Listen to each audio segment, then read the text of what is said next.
Albatta va albatta qiyomat soati keladi. Barcha bandalar tiriladi. Barcha savol javob qilinadi. Barchani qilgan amali taroziga solinadi.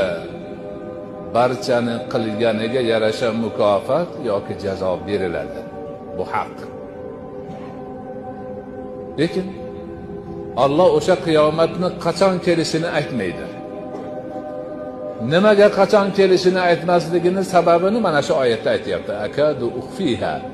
Men uni qachon kelishini maxfiy qilaman. Nima uchun? Tuzza kullu nafsin bima tas'a.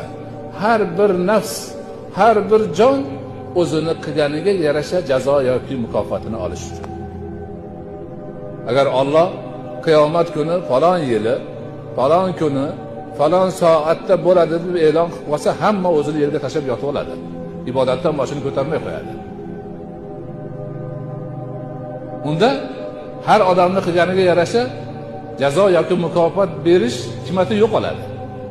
Shuning uchun Alloh taolo qiyomat bo'ladi deb aytib qo'ygani qachon bo'lishini aytmaydi. Bu bandalar uchun bir buyuk sinov.